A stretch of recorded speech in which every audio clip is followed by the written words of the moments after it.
있다면 주 위에 이제 일어나 너의 믿음 주께 보이라.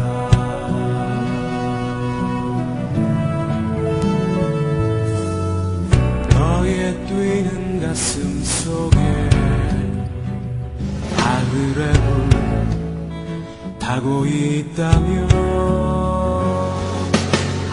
그 나라 그 영광 위에 너의 삶을 주께 드려라.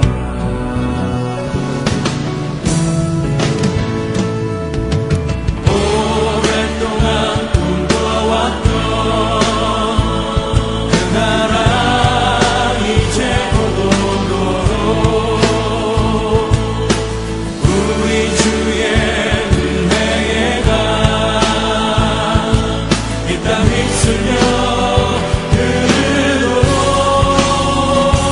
하나님의 눈물을 가진 자 일어나 주님을 따르라. 너의 십자가 지고 주님을 따르며 온 세상 주 영광 보겠네. 너의 삶을 불태워 주 섬겨라. 주의 영광 나타나겠네. 오래 황폐한 이 땅 꽃을 피워라. 주의 향기 가득하게.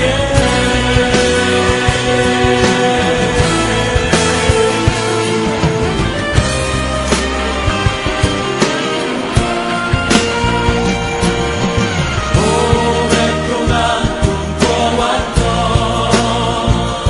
그 나라 이제 고도로 우리 주의 은혜에 가 이 땅 휩쓸며 흐르도록 하나님의 눈물을 가진 자 일어나 주님을 따르라. 너의 십자가 지고 주님을 따르며 온 세상 주 영광 보겠네.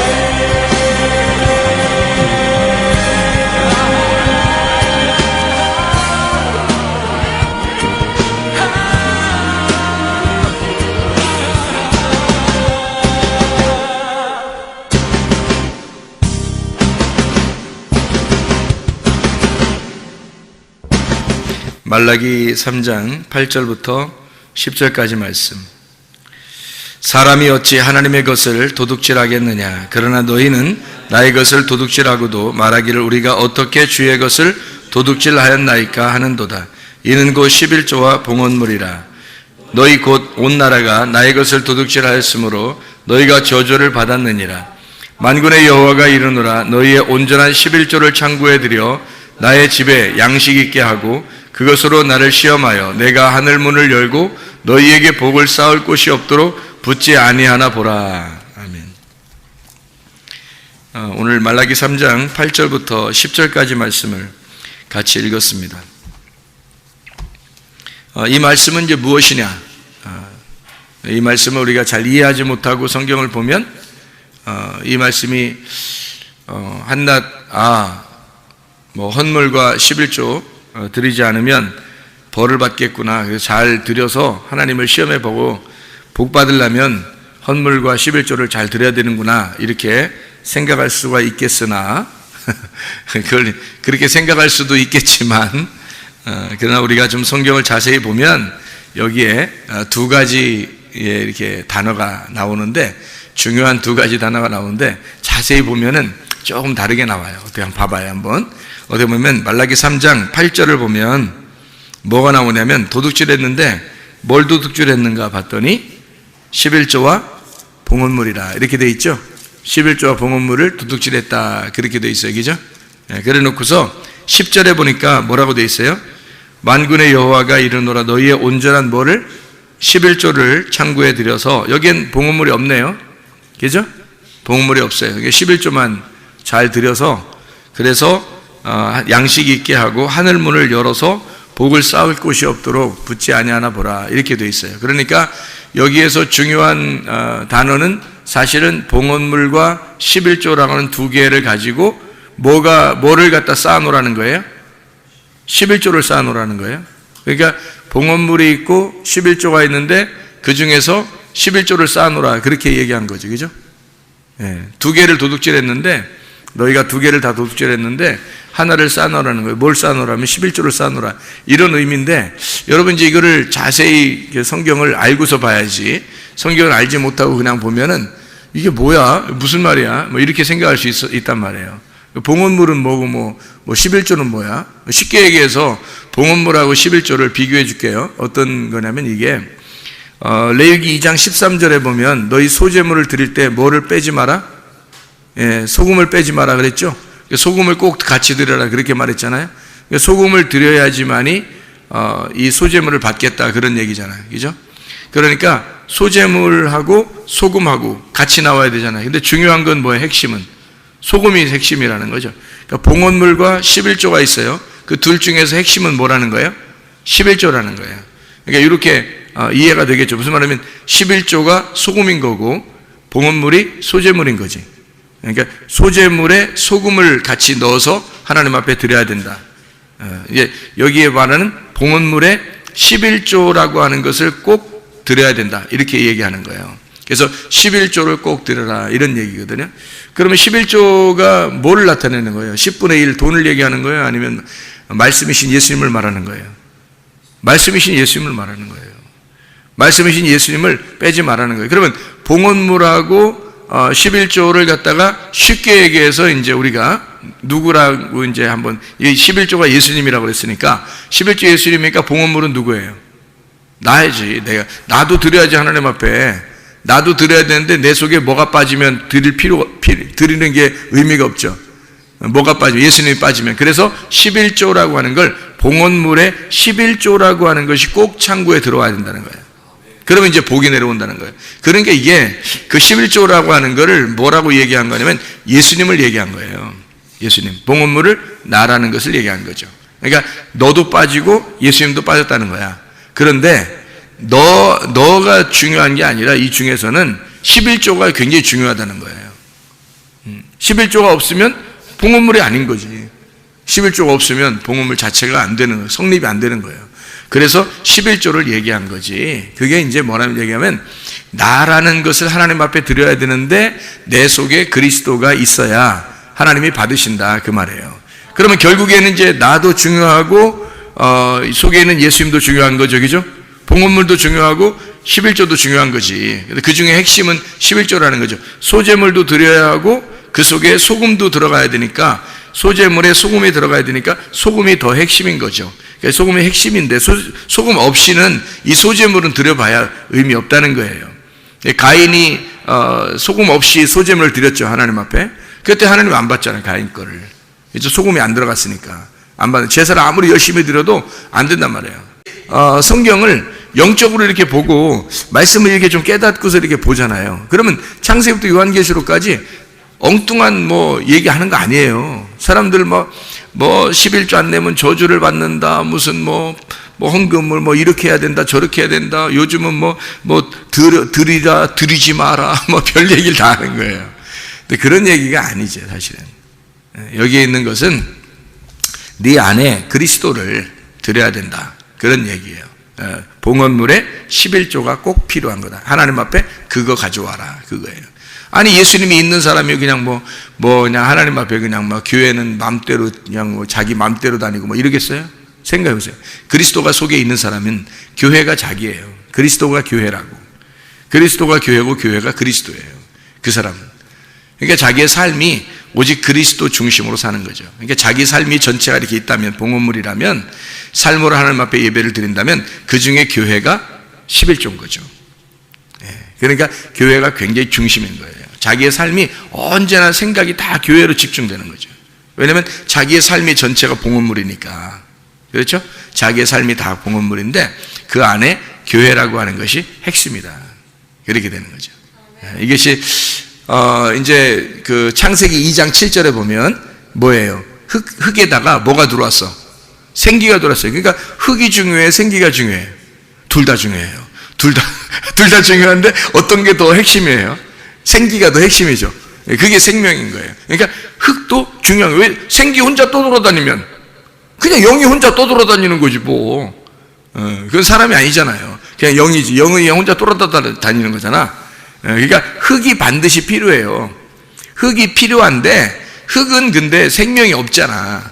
그죠? 생기가 생명이 있단 말이야. 그래서 생기가 없는 흙은 의미가 없는 거지. 그러니까 흙이 나고 속에 생기가 말씀이신 예수님이죠. 나는 사실 살아있는 게 아니죠. 생기라는 말씀이신 예수님이 내 안에 들어올 때 내 몸이 오히려 살아난 거죠. 살아있는 거지. 그러니까 나 자신이 하나님 앞엔 봉헌물이에요. 그런데 나라는 봉헌물이 예수 그리스도라는 11조가 내 속에 없으면 나라는 봉헌물을 하나님 안 받는 거죠. 생명이 없으니까 나라는 흙덩어리를 뭐하러 받아요? 살아있어야 받는 거지. 그래서 생기가 들어오면 흙에다가 생기가 들어오면 이 생기를 가지고 있는 살아있는 홀이 되는 거예요. 하나님의 그 제사장, 하나님의 제사장이 돼서 에덴 동산을 지키는 자가 되는 거죠. 에덴 동산을 농사하는 자가 돼요. 예배하는 자가 되는 거예요. 그게 창세기 2장 7절에 말하는, 창세기 2장 5절에 농사할 자를 만들어 아바드 한다 그랬죠. 2장 7절에 흙에 생기를 불어넣어서 만들고 그 다음에 생기가 들어간 다음에 에덴 동산이 만들어지잖아요. 에덴 동산이라는 건 그 이후에 만들어지는 거예요. 그래서 거기에 예배를 드리는 장소, 이게 성전이에요. 에덴 동산이 성전이라고. 거기에 예배를 드리는 사람을 만들었어요. 뭐가? 11조가 들어온 봉헌물 통해서. 그래야 하나님 받으시는 거지. 그죠? 나라는 흙덩어리에다가 생기가 들어온 거죠. 소재물에 소금이 들어온 거고 어린 양의 피가 있는 거죠. 그게 생기예요. 그거가 있어야 살아있는 혼이고 그게 예배를 드리는 자란 말이죠. 그게 제사장이라는 거예요. 그러니까 성경이라는 건 전체적으로 이렇게 파악되지 않으면 성경을 보기가 힘든 거예요. 그러니까 거기 단어가 이렇게 나오면 그 단어만에 막 집중한단 말이에요, 사람들이. 그러니까 단어에 집중하지 말라는 뜻이 아니에요. 그 의미를 알아야죠. 근데 단어에 집중하다 보니까 다른 걸 놓치는 거예요. 다른 걸 놓치니까 앞에서는 이렇게 얘기했는데 뒤에서는 다르게 얘기하고, 앞에서는 다르게 얘기했는데 뒤에서는 이렇게 얘기하고, 이렇게 된단 말이에요. 그러면 성경이 틀려지죠. 자기가 생각대로, 임의대로, 생각한 대로 성경을 얘기하는 거예요. 그러면 안 되는 거죠. 성경이 다 일치가 되는 거죠. 성경이 일치가 되니까 창세기부터 요한계시록까지 사실은 하나를 설명하려고 하는 거예요. 누구를? 예수를 설명하고 싶어서 이걸 성경을 갖다가 써놓은 거니까 그 예수를 갖다가 잘 우리가 발견해내는 것은 밭의 보화를 발견해내는 거고, 그 보화를 발견해냈을 때 내 모든 것을 잃어버리고 그 보화를, 이 밭을 사는 것은 당연한 거라는 거죠.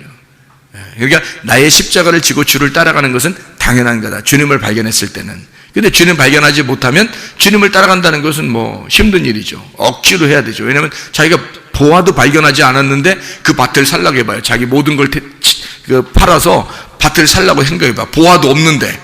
그러면은 이제 어려운 거예요. 근데 보화를 발견하면은 자기 재산을 다 팔아서 밭을 사는데 행복한 거야. 기쁜 거예요. 왜냐면 보화를 발견했으니까. 그러니까 그렇게 살아도 행복한 거죠. 기쁜 거지. 자기 자신의 삶이 예배가 되는 거예요. 자기 자신의 삶이 하나님과의 동행이고 교통이 되는 거예요. 그 자체가 기도고 예배가 되는 거라는 거죠. 그럼 이제 살만 나는 거예요.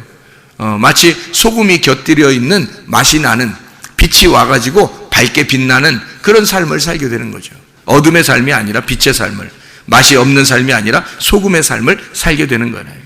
그래서 빛과 소금이라 그렇게 말한 거고, 소금과 빛으로 우리에게 설명해 주고 있는 말씀들입니다. 이것이 이제 선악나무하고 생명나무하고 한번 비교해 볼까요? 그럼 선악나무하고 생명나무하고 동시에 같이 있어요? 아니면 이게 떨어져 있어요?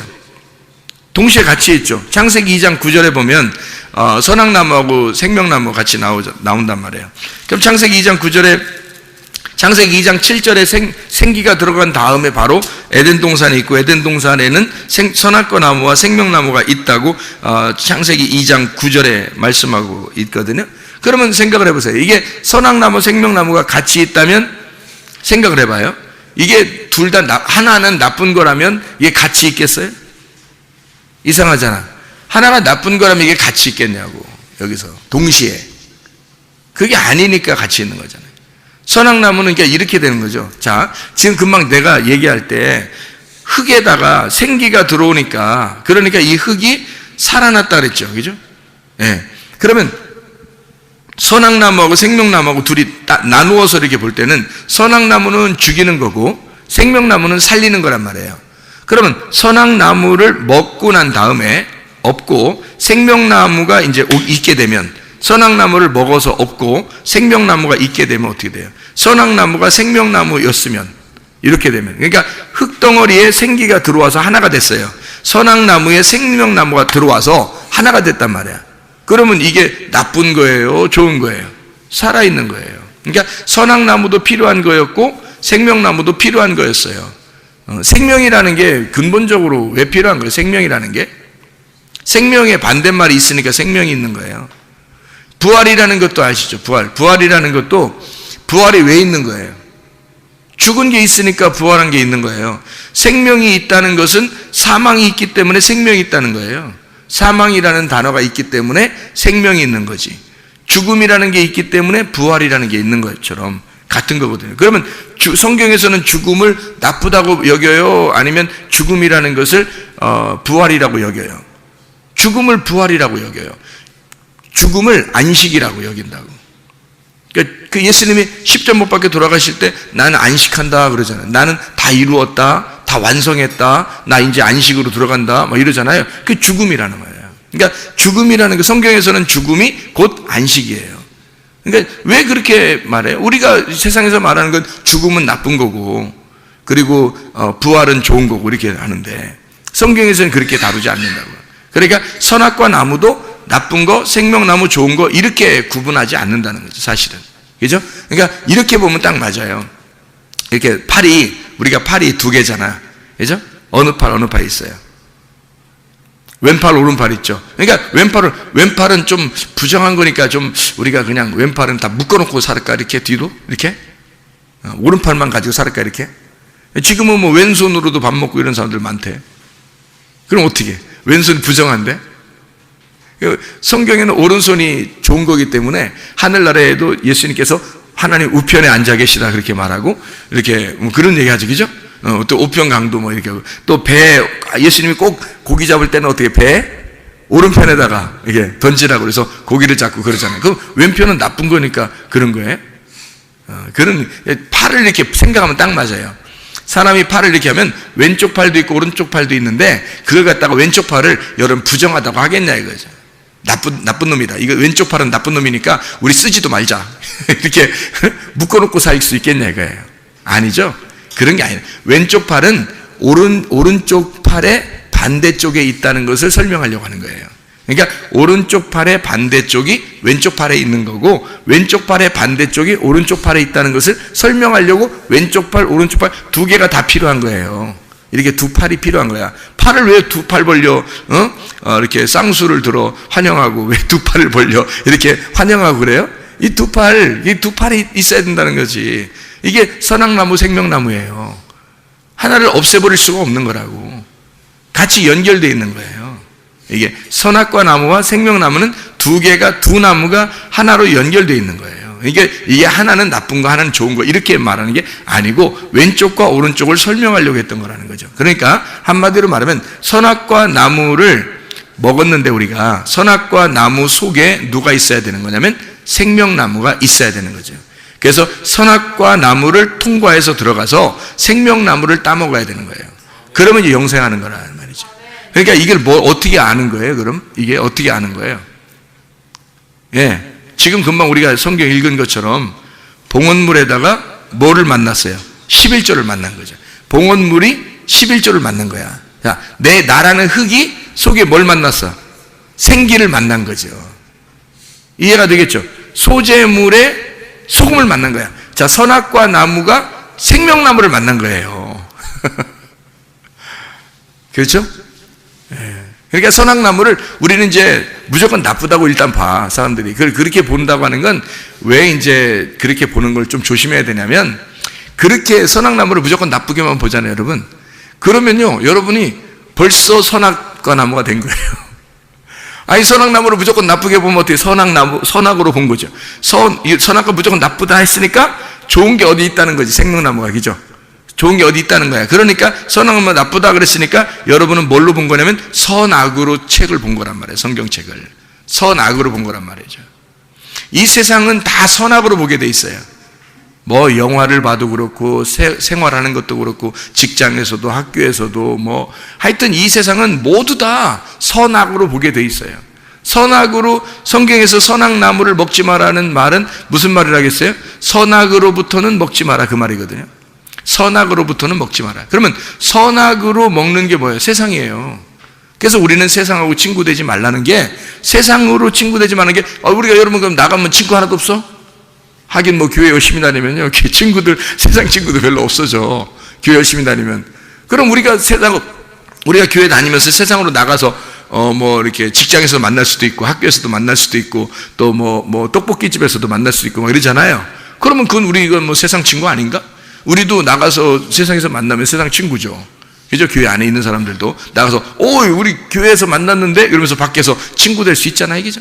다. 그러니까 세상 친구 만나지 말라는 것은 세상 친구를 다 끊어버려라, 어떤 이런 의미겠어요?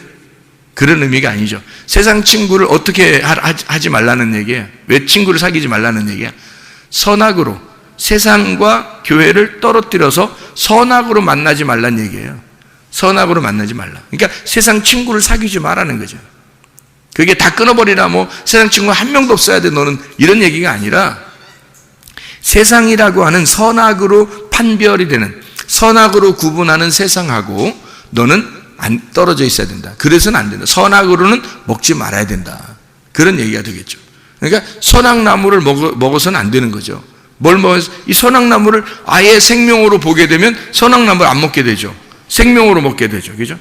예. 선악을 먹었으니까 사람이 율법을 알게 되고, 율법을 아니까 죄라는 걸 깨닫게 되고, 죄라는 걸 깨닫게 되면 주님의 은혜를 구하게 되고, 주님의 은혜를 구하니까 생명나무 대신 예수님이 오시는 거죠.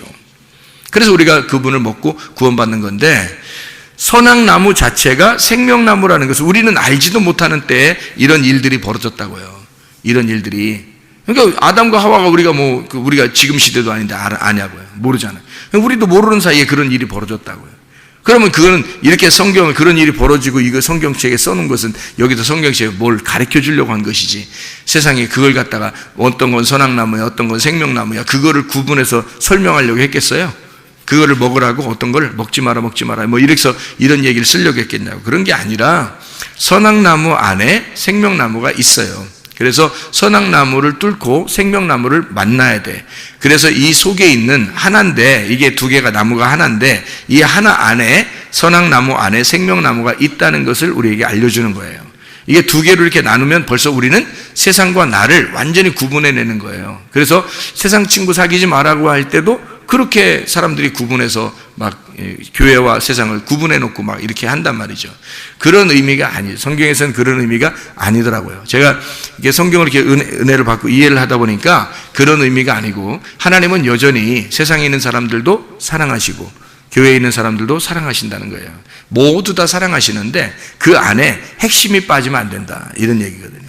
핵심이 빠지면 안 된다. 그래서 선악으로는 먹지 마라, 생명으로 먹어라, 이 말이에요. 그게 이제 생명나무, 선악나무예요. 그러니까 이것을 구분해 놓고 그렇게 이야기해서는 안 된다, 이런 얘기고요. 하나님이 많은 땅에서 땅이 이렇게 여러 이게 있잖아요. 흙이 있잖아요. 그 중에 하나의 흙을 선택을 해가지고 그걸 갖다가 빚어서 만들어가지고요, 생기가 불어넣어 들어가거든요. 그러면 여러 중에서 하나의 그 흙이 있잖아요. 여러 개의 흙이 있지만 그 중에 흙 한 덩어리를 딱 취해서 거기다 생기가 들어가잖아요. 창세기 2장 7절에 보면. 그죠? 그러면 이게 이제 뭐냐고, 이게. 하나님께서 이걸 선택하는 거죠. 우리가 그리스도의 생기를, 말씀을, 영생을, 우리가 이 생명을 얻게 된 것은 바로 하나님의 선택이에요. 하나님이 그 흙을 선택을 한 거예요. 이렇게 선택을 해서 거기다 생기를 불어넣은 거예요. 그러니까 우리가 이렇게 있는 거죠. 우리가 잘나서 그렇게 된 게 아니라 우리 속에 이 가인이라는 사람이 있죠. 가인 가인이 원래 누구냐면 나예요, 나. 그러면 가인이 난데, 아담이라고 하는 아담과 하와가 있는데, 아담과 하와가 가인이라는 사람을 낳았어요. 그러면 이 가인이라는 사람을 낳았을 때, 첫 번째 아담이 가인이라는 사람을 낳았을 때, 이 가인이라는 사람이 그냥 완전했다면, 그러면 더 이상 아벨이나 셋이나 필요 없죠. 그러니까 가인을 아벨이라고 하는 자를 제사를 드림으로써 가인이 아벨의 제사를 드리고, 그리고 셋으로 다시 나타나야지 그게 이제 온전한 사람이 된다, 이런 얘기거든요. 그러니까 가인이 아벨을 드렸다, 그러면 가인이 아벨을 드린 것 자체가 뭐를 의미하는 거예요? 소제물에 소금이 들어간 거예요. 그러니까 소금이 누군 거예요? 그러니까 아벨인 거지. 그래서 가인이 혼자 제사를 드렸을 때는 하나님 안 받잖아요. 그런데 아벨을 갖다가 죽이니까 하나님이 나타나시죠.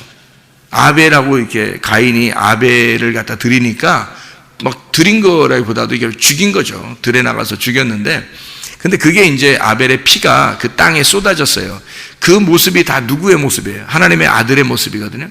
하나님의 아들로 이 땅에 가인을 위해서 하나님의 아들이라는 아벨이 이 땅에 내려와서 그가 수증기처럼 수증기처럼 이렇게 호흡이 날아가면, 그러면 셋이라는 하나님의 이름을 받게 된다는 얘기예요.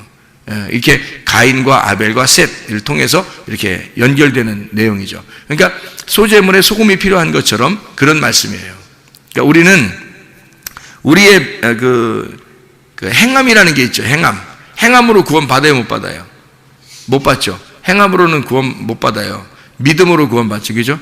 그러면 행함 속에 만약에 믿음이 있다면, 그럼 온전한 거죠.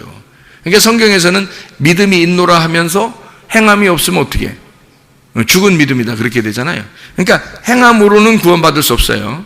그런데 행함 속에 믿음이 들어가면 그 행함은 온전한 것가 된다는 거죠. 그게 이제 야고보서 2장이에요. 그러니까 야고보서 2장은 실천하는 믿음이잖아요. 그러니까 믿음이 있는데 이것을 행함으로 실천하지 않으면 그러면 의미가 없는 믿음이 되는 거예요. 그러니까 이건 그냥 하나의 생기와 같은 거죠. 믿음이라는 말씀, 생기와 같은 거예요. 그런데 이게 행함이라는 걸 통해서 이 믿음이 살아있는 거죠. 온전해지는 거잖아요. 그러니까 행함과 믿음은 같은 거라는 거죠, 이게. 그러니까 이게 함께 있는 거예요. 마치 이제 흙덩어리에 생기가 들어가 있는 것처럼. 그냥 흙덩어리 자체로서는 구원받을 수 없죠. 행위 자체로서는 구원받을 수 없어요. 그런데 그 속에 믿음이 들어가면 온전해진 믿음이 된다. 그러니까 행위 자체가 완전해진다. 그런 얘기가 되는 거죠. 그러니까 이렇게 그 속에 있는 그 속사람과 겉사람을 얘기하는. 속사람과 겉사람을 얘기하니까 껍데기와 알맹이를 얘기하는 거겠죠, 그죠? 그러니까 알맹이가 보호를 받으려면 뭐가 필요하다? 껍데기가 필요한 거예요. 그러니까 속사람이 진짜 보호를 받으려면 어떻게? 뭐가 필요해요? 겉사람이 필요한 거죠. 겉사람을 갖다가 그냥 겉사람을 다 없애버려, 그냥 때려, 겉사람을 때려, 겉사람을 찔러, 겉사람을 갖다가 이제 막 미워해, 속사람만 좋아해, 뭐 이렇게 그런다면 참 이상하죠, 그죠? 겉사람이 난데 이 속에 그리스도가 속사람인데, 그러면 속사람인 이 그리스도가 나로 인하여 이 속사람이 온전해지는 거잖아요. 그러니까 이 속사람인 예수가 내 속에 들어왔으면 나를 통해서 완전해지는 거예요. 자, 믿음이 예수님이죠. 행함이 나죠. 그럼 믿음이 내 안에 들어와서 내 행함을 통해서 믿음이 온전케 되잖아요. 예수가 살아있다는 것이 나를 통해서 온전하게 되는 거죠. 그렇죠? 예수님이 자기가 혼자 돌아다니면서 자기 온전하다고 할 수 있어요? 없어요. 예수님은 내 안에 들어오셔서 나를 통해서, 나라는 껍데기를 통해서 온전해지는 거예요. 그러니까 알맹이이신 예수님이 나라는 껍데기를 입고 그분이 주인이 돼서 활동하는 거죠. 그분 속사람이 예수님이 진짜인데, 주인인데, 나라는 겉사람을 통해서, 나라는 겉사람을 입으시고, 옷을 입으시고, 그리고 그분이 주인으로 활동하시는 거예요. 그분이 생명이니까. 나라는 흙덩어리를 입고 사신다고요.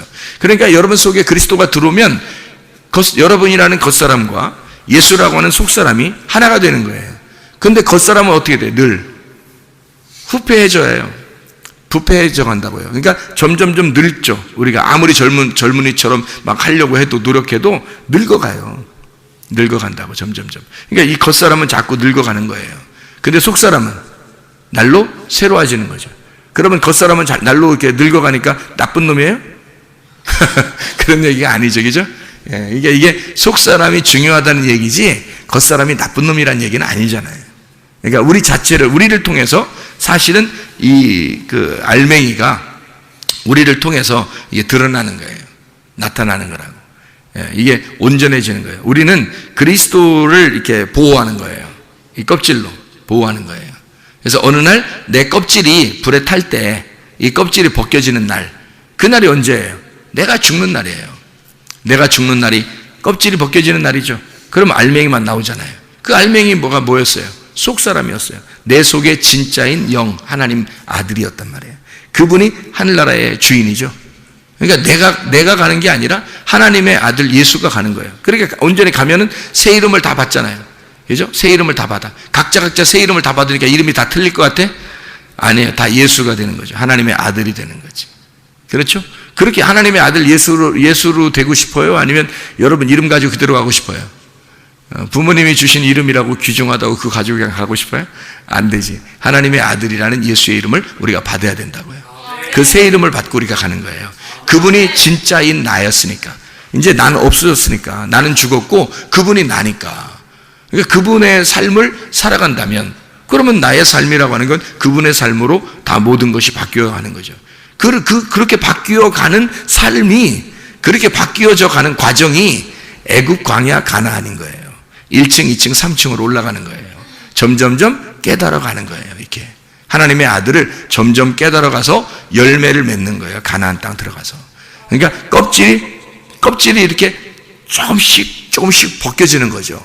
껍질이 점점점 벗겨지면서 속에 있는 씨가 나오는 거예요.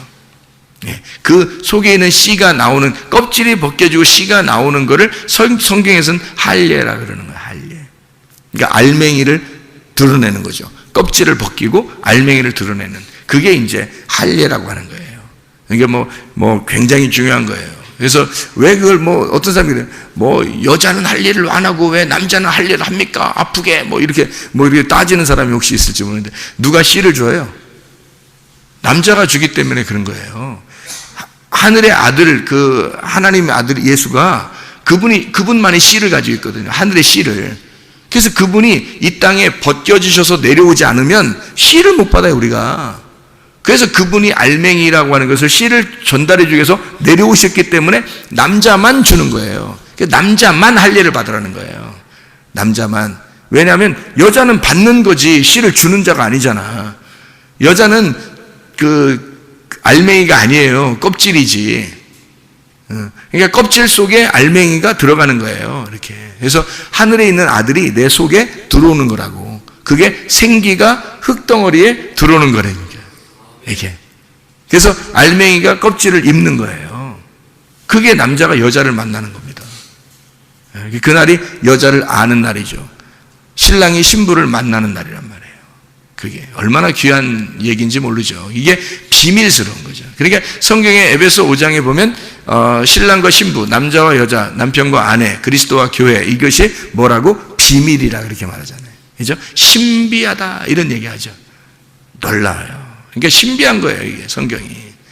그걸 이제 이렇게 파헤쳐 나가는 거죠. 이게 파헤쳐 나가는 게 1층에서 2층으로, 2층에서 3층으로 이렇게 파헤쳐 나가는 거예요. 점점점 껍질이 벗겨지는 거죠, 이렇게. 눈꺼풀이 점점점 열리는 거예요. 이렇게 좀씩 열려서 탁 분명하게 뜨는 영적인 눈이 이제 1층에서 보는 눈하고 2층에서 보는 눈하고 3층에서 보는 눈이 틀린 거예요. 산 밑에서 보는 거하고 산 중턱에서 보는 거하고 산 꼭대기에서 보는 건 완전히 틀린 거죠. 산 꼭대기에서 보는 걸 호라우 했다고 그래요. 호라우. 완전히 영적인 눈이 열렸다. 바울 사도가 영적인 눈이 열린 것처럼 이렇게 열려버렸다 할 때, 그때 계시를 받는 그 열림, 그게 호라우 열림입니다. 눈이 열렸다. 그렇게. 그러니까 이렇게 껍질 속에 알맹이, 소재물 속에 소금, 봉헌물 속에 11조. 그래서 11조를 너희가 창고에 들여놔라 이렇게 한 거예요. 봉헌물 안 나오잖아요, 그죠? 말라기 3장 10절에 봉헌물이라는 말이 안 나오죠? 그죠? 말라기 3장, 그 앞에는 분명히 봉헌물과 11조라고 했죠. 말라기 3장 8절에는 그렇죠? 그런데 말라기 3장 10절에는 11조만 드려놓으라고 했잖아요. 봉헌물이 뭐니까? 너니까. 봉헌물이 너니까 네 안에 뭘 드려놓으라? 11조를 드려놓으라는 거죠. 그러면 온전한 봉헌물이 되는 거죠. 그게. 그 11조가 들어오지 않으면 온전한 봉헌물이 되지 않아요. 11조는 11조고 봉헌물은 봉헌물 되는 거죠. 그러니까 우리가 이 헌금을 드려도 말이에요. 말씀이 육체로 오셨죠. 말씀이 육체로 오신 예수님이잖아요. 그러면 육체를 어떻게? 육체를 십자가에 매달아 죽으면 말씀이 남죠. 그러니까 육체라고 하는 물질을 하나님 앞에 드리면 그러면 말씀이라는 성령이 남는단 말이에요. 그게 진짜라는 거죠. 그렇죠? 그러니까 말씀이 육체를 입고 내려오는 게 하나님의 아들이 육체를 입고 내려오는 거가 먼저고, 먼저 내려오면 그것이 여기서 이제 껍질을 까야죠. 그래서 육체라고 하는 것을 십자가에 매달아 죽이면 말씀이라는 것이 남는 거예요. 그러니까 이걸 껍질을 까면 물질을 하나님 앞에 이렇게 십자가에 매달아 드리면 물질을 우리 자신을 십자가에 매달아 들어요. 그럼 뭐만 남느냐면 이게 십자가에 부활하신 예수만 남는 거예요. 그러면 그게 11조란 말이에요. 그 온전한 11조가 예수, 부활하신 예수님이라고. 그분을 가져오라는 거예요. 자기 아들을 좀 가져오라는 거예요. 그게 11조예요. 그러니까 진짜 여러분이 하나님의 아들을 만나지 못하면 예배는 안 되는 거죠. 11조가 없는 거죠. 11조 없는 봉헌물이 되는 거예요. 그러면 한마디로 말하면 흙덩어리만 앉아 있는 거예요. 생기 없이. 그러면 안 되죠. 그러니까 생기가 들어와야 돼요. 하나님의 말씀이라는 그 생기가 들어와서 살아있는 자가 돼야 된다는 거죠. 그래야 여기 앉아 있는 것도 예배가 성립하는 거예요. 네. 그런 얘기들을 이게 하고 있는 내용들이에요. 성경에서는. 이게 다 이게 들어보면 어떻게 해요? 일치가 되죠, 이렇게. 성경이라는 게, 이게 이렇게, 이래서 이때는 이렇게 얘기하고, 이때 이렇게 얘기했구나. 이 일치가 되는구나.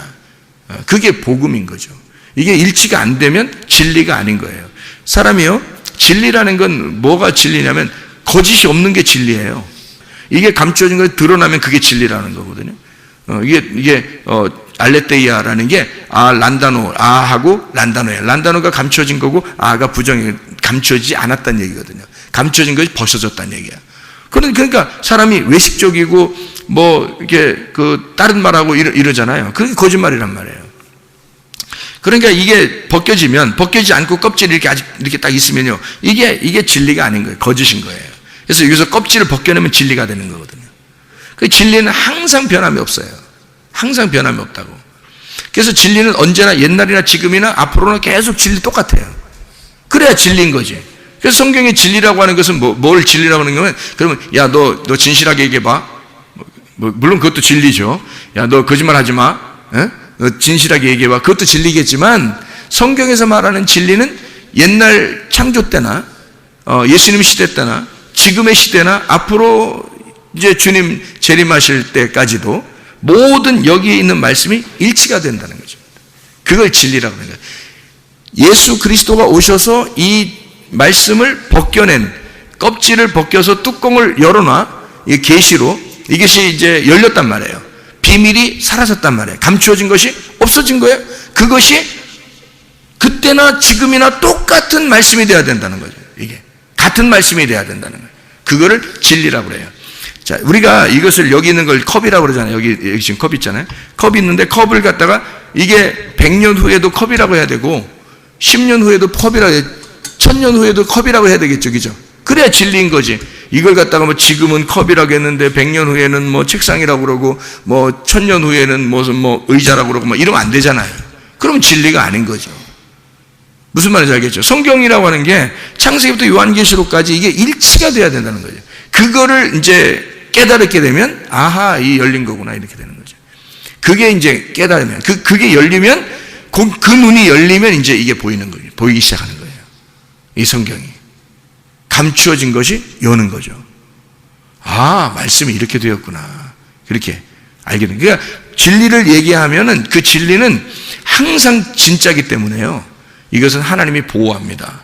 하나님이 그거를 지켜야 해요. 보호하시고 지켜낸단 말이에요. 왜냐하면 그것마저도 하나님의 보호를 받지 못하고 음부의 권세가 이겨버리면요, 이 진리가 파괴되면 이 땅에서는 희망이 없어요. 하나님의 빛이 파괴가 될 수 있나요? 하나님의 교회가 파괴될 수 있나요? 하나님의 진리가 파괴될 수 있나요? 그럴 수 없습니다. 하나님은 그 진리를 지키는 거예요. 그 빛을 지키는 거라고, 하나님이요. 그래서 우리에게 복음을 먼저 주시고 그 복음 준 그 사람을 하나님이 보호하신단 말이에요. 그러니까 여러분 속에도 여러분이 그냥 하나님 나 동행해 주세요 그렇게 안 해도 돼요. 진리의 말씀이 여러분 속에 들어오면, 그 복음이, 그리스도의 복음이 여러분 속에 들어오면 하나님은 여러분과 동행하십니다. 반드시. 그러니까 주님과 동행하다가 주님 만나시기를 바랍니다. 하나님 아버지 사랑과 은혜를 감사합니다. 아버지 하나님, 우리의 속에 11조 되신 예수 그리스도를 간직하고 그 예수 그리스도의 그 비밀이 우리 속에서 드러나 하나님 주님과 동행하다가 주님 만나게 도와 주시옵소서. 예수 그리스도 존귀하신 이름 받들어 기도 올리옵나이다. 아멘.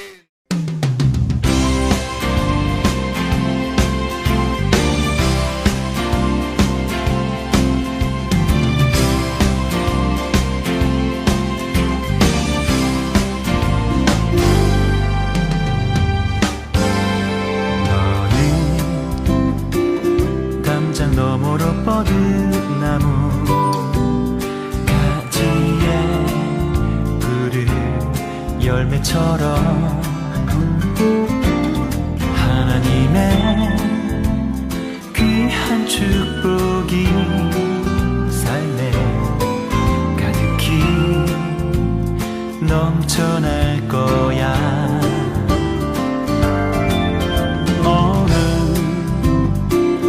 어떤 시련이 와도 능히 이겨낸 강한 발이 있어.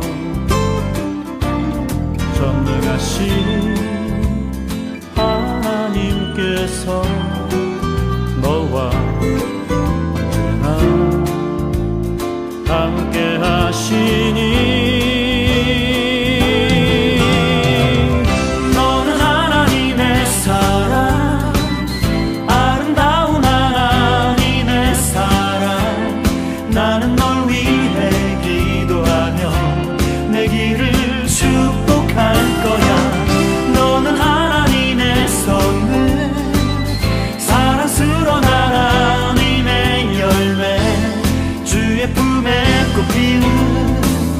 나무가 되어줘.